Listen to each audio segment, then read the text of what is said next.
अस्सलाम वालेकुम नाज़रीन, मैं हूं ZML एक प्रोग्राम सुराग रसा के साथ। नाज़रीन, बाद शोबों में कुछ ऐसी शख्सियात होती हैं जो उन शोबों पर अपने अनमिट नकूश छोड़ जाती हैं और सदियों तक मुद्दतों तक उनका जो काम है वो बोलता भी है और वो उनकी एक पहचान बन जाता है, बल्कि वो खुद उस इंडस्ट्री की एक पहचान बन जाते हैं। आज मैंने खुसूसी तौर पर ऐसे ही लोगों को स्टूडियो में मदऊ किया है जो अपने शोबे में ना सिर्फ ये कि इंतहाई महारत रखते हैं, बल्कि उन्होंने कुछ ऐसे काम किए हैं अपने शोबे में कि वो कभी भी भुलाए नहीं जा सकते। कुछ ऐसे रिकॉर्ड्स इनके नाम हैं और कुछ ऐसा काम कि जिसको जो अगर हम जब भी देखें ये इन लोगों की अजमत को सलाम करने पर मजबूर हो जाते हैं। मेरे साथ सबसे पहले जो तशरीफ रखते हैं सरवर नदीम गौरी साहब, मेकअप आर्टिस्ट भी रहे हैं, पीटीवी में बड़ा नाम, इसके अलावा जो रावलपिंडी का शोबिज़ है इसमें एक बड़ा नाम, इसके अलावा पाकिस्तान में शोबिज़ के हवाले से इन्होंने बड़ा काम किया है।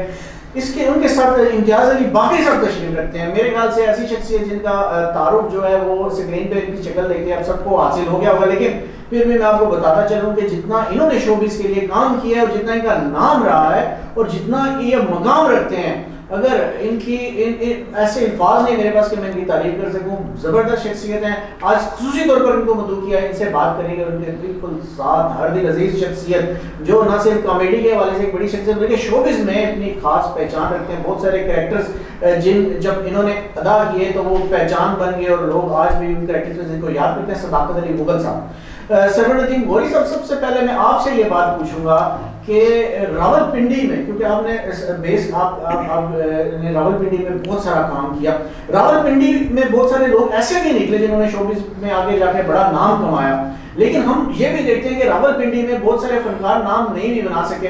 लोग ये समझते हैं कि लाहौर और कराची में ही रहने वाले लोग जो है शोबिज़ में बहुत ज़्यादा आगे जा सकते हैं या आगे। तो थोड़ा सा इस पे रोशनी डालिएगा कि आप क्या समझते हैं कि क्या फन जो है वो किसी खास इलाके का होकर महदूद रह सकता है या नहीं? हाँ, देखिए जी, मैं सबसे पहले शुक्रगुज़ार हूँ आपका और जैम टीवी का, जिन्होंने मुझे और जनाब मोहतरम इम्तियाज़ अली बाकरी साहब को मदऊ किया। आपने ये कहा जी कि क्यों नहीं इसमें फेमस हो चुका, फेमस हुआ शोबा हमारा, तो मैं ये गुजारिश कर रहा था जी कि ये जो इस्लामाबाद रावलपिंडी ट्विन सिटी है, ये करंट अफेयर का एक एरिया है। यहाँ पर ज़्यादातर बड़े खुश्क सी ख़बरें वगैरह चलती रहती हैं या हुकूमतें यहाँ बन जी जी जी जी ऐसी है।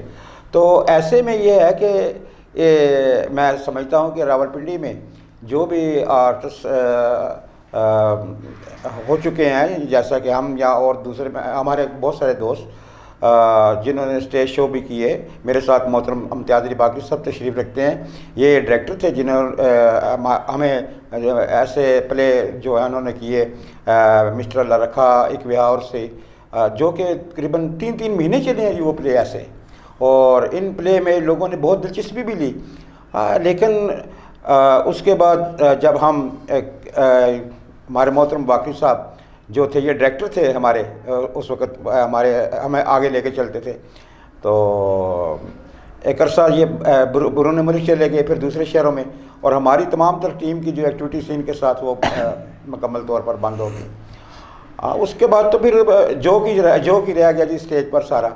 और मैं देखता हूँ वो स्क्रिप्ट अच्छे और वो जिस तरह की अदाकारी थी, जो डायलॉग्स थे वो उस लेवल के नहीं रहे। हाँ जी, देखिए जी, हमारा जो प्ले था जैसा कि इन्होंने बताया कि मिस्टर अल्लाह रखा था, तो वो पहला उसका जो था वो एक कॉमेडियन था, सेंटर में जो था वो उसका एक लव स्पेस था और आखिर में ट्रेजेडी थी। तो 3 चीज़ों में एक स्टोरी थी बकायदा उसके अंदर, अल्लाह रखा की बकायदा। तभी लोग इतनी दिलचस्पी लेते थे। हाँ जी, आपके साथ ही वो मिस्टर अल्लाह रखा जो आपके साथ ही नहीं बैठा, बाकी सब वो कैरेक्टर आपने नहीं किया था क्या?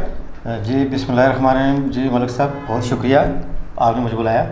जी मिस्टर अल्लाह रखा का जो कैरेक्टर था वो मैंने ही किया था, और उसका डायरेक्टर भी मैं था, राइटर भी मैं था, और वो गालिबन कम से कम 2.5 माह रेगुलर चलता रहा रावलपिंडी इस्लामाबाद। आपका एक ड्रामा और भी था, एक या और सही, वो भी 3 महीने तक चला वो जी, वो भी लका करम। मुझे ये पता लगा कि जो फिल्म स्टार रंगीला थे, बहुत बड़ा नाम है पाकिस्तानी फिल्म इंडस्ट्री का, उनको भी ड्रामा लेके आना पड़ गया था।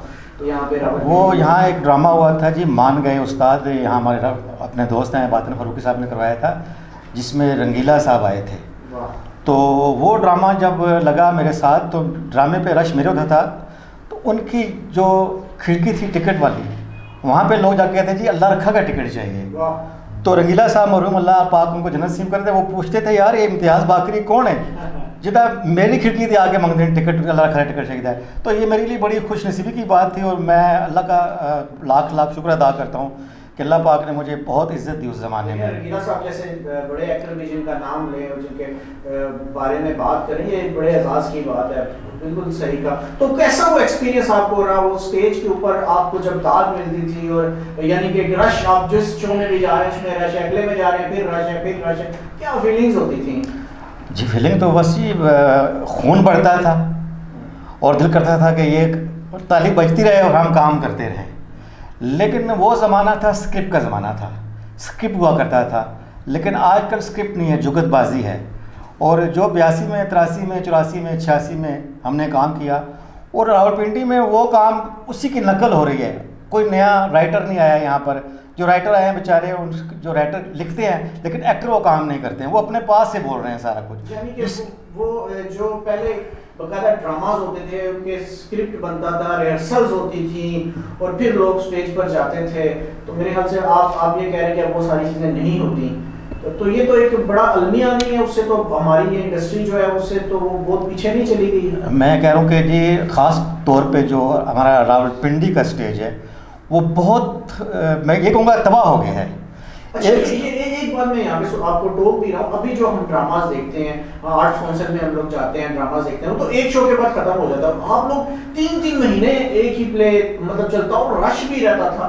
तो ये क्या ऐसी गिलट सिंगी थी उस वक्त आप लोग जो आज के एक्टर्स में नहीं है, या आज के डायरेक्टर्स में? मलिक साहब, मैंने पहले बताया कि स्टोरी, डायरेक्शन, एक्टिंग, स्टेज पे मूव, ख़ास तौर पे मूव का मसला होता है कि मूव किस तरह करना है। हमारे अब जो नए फनकार हैं उनको पता ही नहीं है कि डायरेक्शन क्या होती है, मूव क्या होता है, स्क्रिप्ट क्या होता है। यहाँ रावलपिंडी आर्ट काउंसिल में ड्रामे होते हैं, एक दिन ड्रामा होता है। और मैं जब इत्तेफाक से मैं जब कभी ड्रामा देखने जाता हूँ तो मुझे वही लोग हॉल में बैठे नजर आते हैं जो कभी स्टेज कर रहे होते हैं, और जब जो स्टेज कर रहे होते हैं वो नीचे बैठे होते हैं, जो स्टेज कर रहे होते हैं ऊपर बैठे होते हैं। बस गैदरिंग वाली बहुत कम लोग हैं जो लोगों का आर्ट देख बुलाते हैं, और अभी तक कमर्शियल नहीं हो सका। और मेरे ख्याल से फनकार हर को अपने दोस्तों को बुला लिया, दूसरे दोस्तों जी होता है। साबिर मौल साहब, आपकी तरफ चलता हूँ, और मुझे पहले बताएं कि आप खाते क्या हैं? जब आप पठान बनते हैं तो करेक्टर करते हैं तो बिल्कुल लगता है साबिर मौल साहब पठान है। आप पंजाबी बनते हैं तो पंजाबी, और पटवारी बनते हैं तो पटवारी। क्या खाते हैं कि हर करेक्टर में ढल जाते हैं आप? जी शुक्रिया ज़ैड मलिक साहब। सबसे पहले तो ज़ैम टीवी, जी स्टार की तमाम टीम्स को मैं अपने तहे दिल से इनका शुक्रिया अदा करता हूँ कि जिन्होंने हमें दावत दी यहाँ पे परफॉर्म करने की या डिबेट्स की। तो असल में खाने की क्या बात है, छोड़ो यार, तुम क्या बात करते हो, वो छोड़ो नहीं है, ऐसी जो मर्जी पे करिए, तुझे कोई तकलीफ होनी है। बात सिर्फ ये है कि ये जो फादर ऑफ मैं कहता हूँ इंटरटेनमेंट, इन्होंने इंटरटेनमेंट ट्री लगाया, पौधा लगाया, जिनमें शुमार होता है अपना इम्तियाज़ अली बाकरी साहब का हो गया, और रिफत अली कैसर साहब हो गया। इन लोगों ने बड़ी जो है ना स्ट्रगल की है आर्ट को। मेरे ख्याल से अगर शोबिज़ की हिस्ट्री निकाली जाए तो ये बहुत बड़े नाम है, और हमेशा इनका नाम जिंदा और जावेद रहेगा। बहुत बड़े नाम है सर, इनके बहुत बड़े नाम है, बल्कि इनके शागिर्द भी माशाल्लाह इतने ज़्यादा हैं कि बंदा हाथों पे गिन ही नहीं सकता, कि बहुत ज़्यादा है। उसमें अपना नदीम सरवर गौरी साहब, ये भी जो है ना पाकिस्तान टेलीविज़न में ये as a makeup man, senior makeup man, और इनका बड़ा तावन रहा है हम ख़ास तौर पे स्टेज की फील्ड से ताल्लुक़ रखने वाले लोगों के साथ, कि जब हमें मेकअप मैन की ज़रूरत पड़ती थी तो हम इनको जनाब मिन्नत समाजत करके बुलाते थे। लेकिन ये हमारी मोहब्बत को जो है ना ये इन्होंने बहुत जो है ना। अच्छा सरवरदीन गौरी साहब, एक आपने बतौर मेकअप आर्टिस्ट भी बड़ा टाइम गुजारा, कोई ऐसा दिलचस्प वाक़या हमें बताएं जो बड़ा मज़ेदार सा वाक़या हो आपकी, जिससे आप बड़े मुतासिर आपकी सारी जो प्रोफेशनल लाइफ है इसमें? अच्छा जी, ऐसे है कि एक अरसा पहले ड्रामा फील्ड में आने से पहले मैं लाहौर में रहा हूँ। शाहनूर स्टूडियो और बारी स्टूडियो में जो थे उनके साथ एज ए एक्स्ट्रा सप्लायर्स का वर्क करता था। वहाँ पर ही मुझे एक हमारे आनर्स के हैं उनके साथ हल्का फुल्का मेकअप का जो था वो मैं सीखता था, और तमाम तर फीमेल और मेल सभी का जो था। एक दफ़ा ऐसा ज़रूर हुआ था कि फ़िल्म स्टार मुमताज़ थी, तो उनका मेकअप करते करते मेरे से लिपस्टिक जो थी बकायदा वो उनके गाल पर लग गई। तो उन्होंने कहा, मिस्टर पिंडीवाल ये क्या कर रहे हो? कहाँ ध्यान है आपका? हाँ जी, तो ये एक दिलचस्प वाक़या था। उसके बाद फिर मैं जब इम्तियाज़ अली बाकरी साहब के पास पहुँचा, हमारे एक अच्छे इनके आर्टिस्ट थे दोस्त अशफाक परवाना साहब, वो आजकल दुबई में होते हैं जी, तो उनके साथ ही आया था। तो इनका एक सेटअप लगा हुआ था जनाब, एक मलंगों का एक कास्मोपॉलिटन क्लब था एक बकायदा इसके पीछे लियाकत हॉल की बैग पर। तो मैं मिला इनसे, इन्होंने बड़ी मोहब्बत का इजहार किया और इनको बताया।